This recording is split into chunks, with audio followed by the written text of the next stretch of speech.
അടയ്ക്കും നേരത്തെ ഊരിയെടുത്ത്. പ്രിയമുള്ള സുഹൃത്തുക്കളെ, ഞാനിപ്പോൾ നിൽക്കുന്നത് കൊല്ലം ജില്ലയിലെ അഞ്ചൽ മാവില എന്ന് പറഞ്ഞ സ്ഥലത്താണ്. അതായത് റബ്ബർ കർഷകർക്ക് ഏറ്റവും ഉപകാരപ്പെട്ട ഒരു സംഭവമാണ്. അതായത് ഏറ്റവും കൂടുതൽ അവർക്ക് തൊഴിലിനോട് വെറുപ്പ് വരുന്നൊരു സംഭവമാണ് ഈ ചിരട്ടയിലെ കറകൾ ഇളക്കുന്നതിൻ്റെ. ഇതിനൊരു സൊല്യൂഷൻ കണ്ടെത്തിയിരിക്കുകയാണ് നമ്മുടെ സാറ്. എന്തായാലും സാറിനോട് നമുക്ക് വിശേഷങ്ങളൊക്കെ ചോദിക്കാം. ഞാൻ ഇവിടെ അതിൻ്റെ മിഷൻ സെറ്റ് ചെയ്ത് വെച്ചിട്ടുണ്ടാണ്ടേ. ഈ കാണുന്നതാണ് ആ സെറ്റ്. ഓക്കെ, തടി കൊണ്ടൊക്കെ സെറ്റ് ചെയ്തിട്ടുണ്ട്. എന്താണ് ഇതിൻ്റെ പ്രവർത്തനങ്ങളും കാര്യങ്ങളൊക്കെ നമുക്കൊന്ന് അറിയാൻ കാരണം. അവിടെ ഒരു പുട്ടുകുറ്റി പോലൊരു സംഭവമൊക്കെ ഉണ്ടാണ്ട്. അതുകൊണ്ട് ഈ കാണുന്നതൊക്കെ ഉണ്ടില്ലേ. അപ്പോൾ ഇതിൻ്റെ പ്രവർത്തനങ്ങളും കാര്യങ്ങളും ഇതിൻ്റെ ഡീറ്റെയിലും കാര്യങ്ങളെല്ലാം നമുക്ക് ചോദിച്ച് മനസ്സിലാക്കാം. അപ്പോൾ തീർച്ചയായിട്ടും എല്ലാ റബ്ബർ കർഷകർക്കും ഉപകാരപ്പെടുന്ന ഒരു വീഡിയോ ആണ്. മാക്സിമം ഒന്ന് ഷെയർ ചെയ്യുക. വേനൽക്കാലത്ത് ഈ ഒട്ടുകറ എടുക്കാൻ വളരെ ബുദ്ധിമുട്ടാണ്. തപ്പിങ്ങാരുടെ ഭാഗത്തുമുണ്ട്, അതിനകത്ത് ഉരുകി പിടിക്കുന്നതുകൊണ്ട്, വേനൽക്കാലത്തെ ചൂടുകൊണ്ട് ഉരുകി പിടിക്കുന്നതുകൊണ്ടും ഒട്ടുകറ ചിരട്ടയിൽ ഒട്ടിപ്പിടിക്കും. പ്ലാസ്റ്റിക് ചിരട്ട, ഈ പ്ലാസ്റ്റിക് ചിരട്ടയുടെ അളവെല്ലാത്തിൻ്റെ ഒരുപോലെ ആയിരിക്കും. പക്ഷേ അതിൽ ഉരുകി പിടിച്ചു കഴിഞ്ഞാൽ പിന്നെ കത്തി കൊണ്ടൊന്നും കുത്തിപ്പിടിച്ചാൽ പറ്റില്ല. കൂടുതലായിട്ട് ശക്തിയായിട്ട് കുത്തിപ്പിടിച്ചാൽ ചിരട്ട പൊട്ടിപ്പോകും. അപ്പോൾ ചിരട്ടയ്ക്ക് 3-4 രൂപ വിലയുള്ളതാണ്. പിന്നെ അതിനകത്ത് നഷ്ടപ്പെടുന്ന ഒട്ടുകറ എന്ന് വെച്ചാൽ 10-200 ഗ്രാം വരെ പോകും. അത് ഇരിക്കുന്നതിനനുസരിച്ചിരിക്കും. അപ്പോൾ ഇതിന് ഇളക്കാനുള്ളൊരു മാർഗ്ഗം കത്തി കൊണ്ട് കുത്തിപ്പിടിക്കാനൊക്കെ ഒന്നുമില്ല. ഞാൻ 1-2 ടാപ്പിങ്ങാരെ മാറ്റി വരെ ചെയ്തിട്ടുണ്ട്. ഇവരിങ്ങനെ ചിരട്ട ഇത് പറഞ്ഞിട്ട് ഒരുപാട് വെയിറ്റ് വരും മൊത്തം കൂടെ ഇളക്കുമ്പോഴത്തേക്കിന്. അപ്പോൾ അത് എങ്ങനെ ചിരട്ട ഇളക്കാമെന്ന് ഞാൻ ചിന്തിച്ചപ്പം കത്തി കൊണ്ട് കുത്തിപ്പിടിച്ച് കഴിഞ്ഞാൽ ചിരട്ട പൊട്ടും. പക്ഷേ ഇതിനുള്ള ഏറ്റവും നല്ല മാർഗ്ഗം സ്പൈറലായിട്ട് ഫോഴ്സ് കൊടുക്കുക എന്നുള്ളതാണ്. സ്പൈറൽ റൗണ്ട് ചെയ്തുള്ള ഷേപ്പിൽ ഇത് കൊടുത്താൽ ഒട്ടുകറ ലിവറേജ് കൊടുത്താൽ മതി. ഒട്ടുകറ ഇളകാനുള്ള ഫോഴ്സും കിട്ടും. ലിവറേജ് കൊടുത്തു കഴിഞ്ഞാൽ വലിയ ഫോഴ്സ് വരും. അതുപോലെ തന്നെ ചിരട്ടയ്ക്ക് കേടും വരത്തില്ല. അതുകൊണ്ടാണ് അതിഞ്ഞെടുത്ത് മറ്റേ ഇതിനുപയോഗിക്കുന്ന മുള്ളു പോലുള്ള നാലെണ്ണമാണ്. ഇത് ഈ പൈപ്പിൻ്റെ 4 വശത്താണ് പിടിപ്പിച്ചിരിക്കുന്നത്. ഇത് കറക്കുമ്പോൾ ഉണ്ടാകുന്ന ഫോഴ്സ് നേരെ ചിരട്ട വലിക്കുകയല്ല, ഇങ്ങനെ ചരിച്ചാണ് വലിക്കുന്നത്. സ്പൈറൽ എന്ന് പറഞ്ഞാൽ അതാണ്. പിന്നെ അതിന് നല്ല ഫോഴ്സ് കിട്ടുന്നതിനുണ്ട് ഈ ഹാൻഡിൽ ഉപയോഗിക്കുന്നത്. ഹാൻഡിൽ വെച്ച് കറക്കി കഴിഞ്ഞാൽ ഇവിടെ വരുന്ന ഫോഴ്സിൻ്റെ ഒരു കൈകൊണ്ട് കൊടുക്കുന്ന ഫോഴ്സിൻ്റെ ഒരു 5-6 ഇരട്ടി കൂടുതലായിരിക്കും ഇവിടെ കിട്ടുന്നത്. അതുകൊണ്ട് ഇത് ചിരട്ട ഈ ഒട്ടുകറയിലോട്ടങ്ങ് പുതഞ്ഞ് കയറിയിട്ട് ഇതിനെ ചുറ്റി പിടിച്ചങ്ങ് കഴിക്കും. വളരെ പെട്ടെന്ന് ഒട്ടുകറ പിടിക്കാൻ പറ്റും. നമുക്കത് കണ്ടു നോക്കാം. ചിരട്ട സ്വസ്ഥമായിട്ട് എവിടെയെങ്കിലും ഇരിക്കണം, റെസ്റ്റ് ചെയ്യണം, അല്ലെങ്കിൽ ചിരട്ട പൊട്ടിപ്പോവും. അപ്പോൾ അതിനുവേണ്ടി ചിരട്ടകൾ അതേ ഷേപ്പിൽ തന്നെ ലെയ്ത്തിൽ കടഞ്ഞെടുത്ത തടി കഷ്ണമാണത്. ഇത് വളരെ കുറവാണ്. സാധാരണ ഇതിലൊക്കെ കൂടുതലാണ്. കഴിഞ്ഞവരൊക്കെ നിറഞ്ഞിരിക്കുകയായിരുന്നു. കത്തി വെച്ച് കുത്തി എടുക്കുകയാണെന്നുണ്ടെങ്കിൽ ചിരട്ട പൊട്ടിപ്പോവും. അതാണ് എടുക്കാൻ ഒക്കത്തുമില്ല, എടുക്കാൻ പറ്റത്തില്ല. ഭയങ്കര ഫോഴ്സ് വേണം. അപ്പം ചിരട്ടയിൽ നിന്ന് ഒട്ടുകറ എടുക്കാൻ വേണ്ടി സ്പൈറലായിട്ട് ഫോഴ്സ് കൊടുക്കണം, ഇങ്ങനെ പറ്റത്തുള്ളൂ. അത് വലിയ ഫോഴ്സ് വേണം. ലിവറേജ് കൊടുത്തിരിക്കുന്ന ഹാൻഡിൽ. അത് കണ്ടാലോ. അപ്പോൾ അതിൻ്റെ സിസ്റ്റം എങ്ങനെ വെച്ചു ചിരട്ട അതിനകത്ത് കുഴിക്കകത്ത് വെച്ച് കഴിഞ്ഞാൽ ഇപ്പോൾ ചിരട്ടയിൽ ഫോഴ്സ് യൂണിഫോം ഫോഴ്സേ വരത്തുള്ളൂ. അതവിടെ ഉറച്ചിരിക്കുന്നതിന് വേണ്ടിയാണ് ഒരു ലിഡ് കൊടുത്തിട്ടുണ്ട് മുകളിൽ. അത് പിടിച്ചങ്ങിട്ട് കഴിഞ്ഞാൽ ഇനി അങ്ങ് നോക്കുക.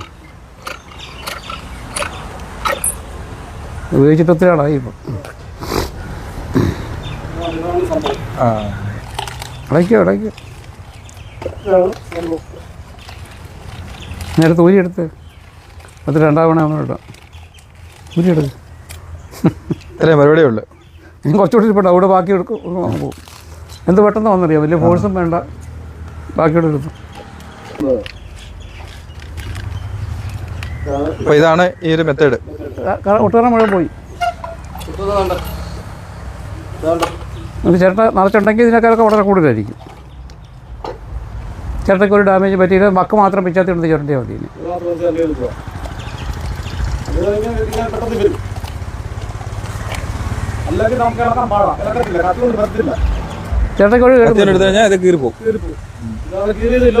അപ്പോൾ ഈ ഫോഴ്സ് സ്പൈറലായിട്ടാണ് വരുന്നത് കേട്ടോ. അല്ല നേരെ വലിച്ചാൽ ചുളുങ്ങും. ഇത് സ്പൈറലായിട്ട് വരുന്നതുകൊണ്ടാണ്. അപ്പോൾ ഈ ഒരു സംഭവം നമുക്ക് എങ്ങനെ പണിഞ്ഞെടുക്കാൻ പറ്റുമോ? പിന്നെ ആവശ്യക്കാരുണ്ടെങ്കിൽ ലെയ്ത്തിൽ ഈ തടി കഷ്ണം വെച്ചിട്ട് ചിരട്ടയുടെ പ്രൊഫൈൽ എടുത്തിട്ട് അതുപോലെ തന്നെ നടത്തും. അപ്പം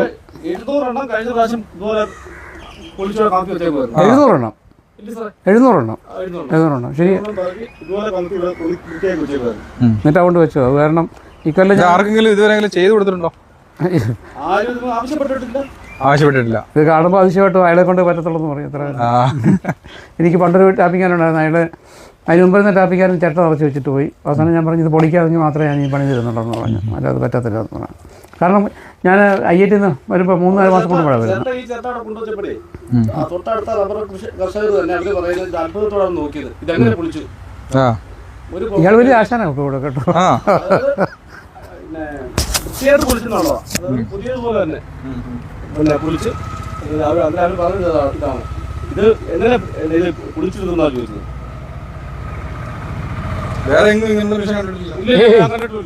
ഇതിനും വേണം പേറ്റന്റ് എടുക്കാൻ കിട്ടും. ഓ അതെ അതെ, ഭയങ്കര ചെലവുമാണ്. 4 ഉണ്ട്. വാട്ടർ ട്രെയിനുണ്ട്, ഇതിനുണ്ട്, ഹാങ്ങിങ് ലാഡറിനുണ്ട്, റിഫ്ലക്ടറുണ്ട്. അതൊക്കെ നാഷണൽ അവാർഡ് കിട്ടിയതാണ്. പക്ഷേ ആദ്യം 50 പൊളിക്കുന്നത് എനിക്ക് ബുദ്ധിമുട്ടായിരുന്നു. കഴിക്കണം. പിന്നെയൊക്കെ അത് ഈ പണി കൊടുത്താൽ മതി എന്നാ പറയുന്നത് കേട്ടോ. ഇയാളെ ഈ പൈലിനെ അടിച്ചത് ഇയാളെ കേട്ടോ. അതുകൊണ്ട് ചോദിക്കാൻ പറയാം കേട്ടോ. അങ്ങനെ എന്നോട് അടുപ്പമായത്. ഇവിടെ വന്നാൽ വല്ലതും പഠിക്കാമെന്നൊക്കെ പറഞ്ഞ് ഒന്നാണ്. പിന്നെ ഇങ്ങനെയൊക്കെയുള്ള കാര്യങ്ങൾ ചെയ്യുന്ന നാട്ടിൽ ഇയാൾക്ക് വലിയ മതിപ്പാണ്. എൻ്റെ പേര് വിക്രമൻ. ഞാൻ പിന്നെ മേശപ്പണിയും കൂടാണ്, കൽപ്പണിയും കൂടാണ്. എല്ലാ മേഖലയിലും നമ്മൾ ഇതുപോലെ പ്രവർത്തിച്ചുകൊണ്ടിരിക്കുകയാണ്.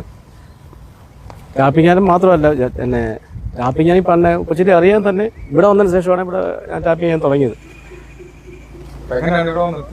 എത്തിപ്പറ്റുന്നത് ഞാൻ ഇവിടുത്തെ പൈലിൻ്റെ പണിക്ക് ആദ്യം വന്നത്.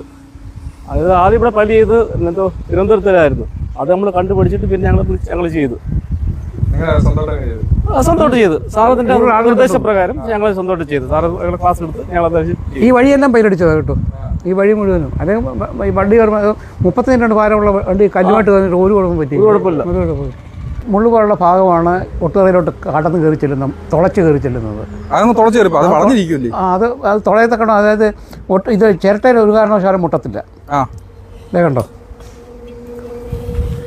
മുട്ടത്തില്ല. ദിവസം തിരിച്ചിങ്ങോട്ട് പിടിച്ചാലുണ്ട് കൈ തുളച്ചുകൊണ്ട് പോകും. അത്ര മൂർച്ചയാണ് ഇതിന്. അപ്പം വലത്തോട്ട് തിരിക്കുമ്പോൾ ഉണ്ടാകുന്നുണ്ട്. ഇത് ഒട്ടറയ്ക്കുള്ളിലേക്ക് ഇത് കടന്നു കയറി 4 മുള്ളും കയറി കഴിഞ്ഞിട്ട് ഇത് വരുന്ന ഫോഴ്സ് ലാറ്ററൽ ഫോഴ്സാണ് വരുന്നത്, അല്ലെങ്കിൽ സ്പൈറൽ ഫോഴ്സാണ് വരുന്നത്. അപ്പോൾ ചിരട്ട ഇങ്ങോട്ട് പിടിച്ച് വലിക്കത്തില്ല. അതിന് പകരം ചിരട്ടയ്ക്ക് സമാന്തരമായിട്ടുള്ള ഫോഴ്സ് വരും. അത് വലിയമായിട്ട് മാഗ്നിഫൈ ചെയ്യും. ഈ ഹാൻഡിലുള്ളതുകൊണ്ട് മെക്കാനിക്കൽ അഡ്വാൻറ്റേജ് വളരെ കൂടുതലാണ്. അതുകൊണ്ട് ഇത് കൈ കൊണ്ട് പിടിക്കുന്നതിൻ്റെയൊക്കെ ഒരു 10 ഇരട്ടി സ്പീഡിൽ പൊളിക്കാൻ പറ്റും. മറ്റേ കൈ കൊണ്ട് പൊളിക്കാനൊക്കത്തില്ല.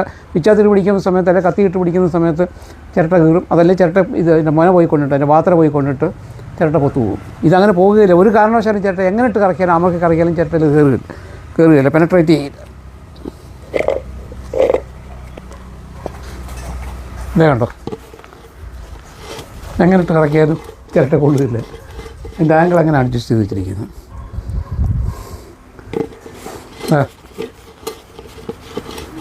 ഈ ഇത്രയും മൂർച്ചയുള്ള മുള്ള അതേ കൊള്ളില്ല. അത് ഒട്ടേറെ മാത്രമേ കയറത്തുള്ളൂ.